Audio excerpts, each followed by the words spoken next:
वज़ीर दाखिला चौधरी निसार ने कहा है कि जिस दिन पैनामा केस का फैसला आया सियासत छोड़ दूंगा। दुआ है मियां साहब सुरखरू हों। पार्टी में अंदर से मुश्किलात और साजिशों का शिकार रहा हूं। वज़ीर आज़म बनने की गेम में नहीं हूं। इस्लामाबाद में प्रेस कॉन्फ्रेंस करते हुए उन्होंने कहा कि काबीना अरकान वज़ीर आज़म से मेरी शिकायतें करते हैं। बात करेंगे इसी मामले पर। हमें ज्वाइन किया है पाकिस्तान पीपल्स पार्टी की रहनुमा शहरी रहमान ने। शहरी साहबा, प्रेस कॉन्फ्रेंस हुई जिसका बहुत इंतजार था, आज चौधरी निसार बोल पड़े हैं इन तहफ़्फ़ुज़ात पर, आप क्या कहेंगी? जी, लगता है काफी दिनों से इन्होंने ये प्रेस कॉन्फ्रेंस अपने अंदर और जो भी खदशात थे और उनके जज्बात थे उनको दबा के रखा, और अब खास से जिसे कहते हैं सियासी बॉम्बशेल उन्होंने ड्रॉप किया है, और इस बॉम्बशेल के काफी मतलब असरात होंगे। लेकिन अभी आपने सुना होगा कि प्राइम मिनिस्टर ने कह दिया है कि किसी से कोई उनसे इन उनकी बातों पर तबसरा ना करे, कोई वजीर या कोई और स्पोक्सपर्सन, जो आजकल उन्होंने एक टोला रखा हुआ है मीडिया में बातें करने का, तो शायद उनको भी शट अप कॉल मिल गई है।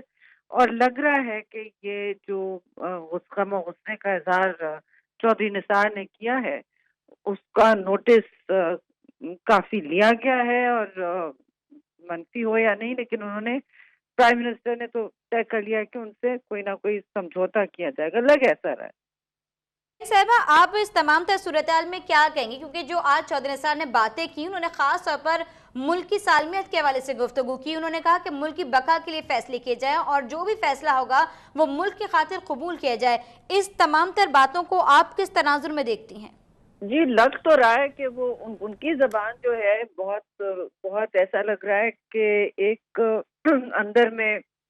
अंदर खाने जो लोग एडवाइस देते हैं उनकी सुनी नहीं जाती है। एक तो वो है, दूसरा ये है कि ये वही बात है जो बहुत से होशमंद अपोजिशन लीडर्स भी कह रहे हैं। मैं भी अक्सर कहती रही हूँ, मैं अपने आप को होशमंद नहीं कह रही, लेकिन मैं कहती रही हूँ कि मुल्क को बुरहानों से निकालने का वक्त है, बजाय इसके कि हम एक सियासी झगड़े में या जंग में पड़ जाएं, जो पाकिस्तान को बहुत ही इस वक्त हसास मौके पर और मुश्किलात में की शक्ल में डाल सकता है। सॉरी से पीपल्स पार्टी बहुत से मौक़ों के ऊपर चौधरी निसार को तनकीद का निशाना बनाती रही है। आज जो बातें की गई हैं, आज आप उन्हें कहती हैं कि वो उन्होंने वजह कहा है और वक्त की ज़रूरत की बात की है। आपको क्या लगता है अगर चौधरी निसार ने नून लीग को छोड़ दिया तो क्या पीपल्स पार्टी में उनकी शमूलियत के लिए आप लोगों की जानिब से कोई पेशरफ्त होगी? नहीं, देखिए, मैंने ये नहीं कहा कि बड़ी वो वजह बात कर रहे हैं, वो जबान मैं कह रही हूँ बोल रहे हैं। ये हमारे नून लीग के वो बड़े पुराने रुकन हैं और उनका वाबस्तगी भी मेरे ख्याल में उन्हीं से रहेगी। उन्होंने वजारत से कहा है, तो हमारा उनसे ऐसा कोई राब्ता नहीं है, ना कोई इस वक्त इस तरह की मंसूबाबंदी है। वो तो अपनी इस वक्त इंटरनल झगड़े को बाहर लेके आए हैं, और मैं समझती हूँ बड़े खतरे की घंटी है इस वक्त हुक्मरान जमात के लिए और हुकूमत के लिए, क्योंकि ये इंटीरियर मिनिस्टर है और उन्होंने कोई चुपचाप रिजाइन नहीं किया है कि मेरे जाती मसले हैं या मैं अंदर डिस्कस कर लूंगा। उन्होंने फुल प्रेस कॉन्फ्रेंस करके बिल्कुल एज तक लेके गए हैं, तो ये काफी उनके लिए खतरे का बायस बन सकती है और बनेगी, मैं समझती हूँ। ठीक, बहुत बहुत शुक्रिया आपका शहरी रहमान साहिबा अब तक न्यूज़ को वक्त देने के लिए। इस पर हमारे साथ लाइन पे मौजूद हैं जनाब सिराजुल हक साहब, उनसे हम इस बारे में जानेंगे मज़ीद। सिराजुल हक साहब, आज आपने देखा चौधरी निसार ने एक अहम प्रेस कॉन्फ्रेंस की है, अहम बातों की तरफ इशारा किया है। आज आपने भी उनकी बातचीत सुनी होगी, क्या कहना है आपका आज की उनकी प्रेस कॉन्फ्रेंस के हवाले से? बिस्मिल्लाहिर्रहमानिर्रहीम। उन्होंने हमारी उन बातों की तस्दीक की जो हम कहते चले आ रहे हैं कि यह निज़ाम नाकाम हो गया है, ये स्टेटस को है जिसमें गरीब और आम आदमी के लिए कुछ भी नहीं है, ये सियासत भी यहाँ और जमहूरियत भी यरगमाल है, पार्टियां भी सियासी प्रॉपर्टीज के तौर पर लोग यूज कर रहे हैं। और चौधरी निसार ने उसकी खूब वजाहत की है कि खुद भी मुस्तरफ है, और जाहिर है अगर एक वज़ीर दाखिला एक बहुत उनका एक सियासी फेलर खुद उससे मायूस मुस्तरफ है, तो आप अंदाजा करें कि यह निज़ाम कितना खोखला हो चुका है। ठीक, लेकिन इन्होंने तो ये भी इस जानिब भी इशारा किया है कि दीगर जमातें और खुद मुस्लिम लीग नून की जानिब से जब भी फैसला आएगा इंतशार की तरफ ना धकेला जाए। उन्होंने सिर्फ अपनी पार्टी को नहीं बल्कि दीगर जमातों को, सियासी सिस्टम को भी कहा है कि निज़ाम चलते रहना चाहिए।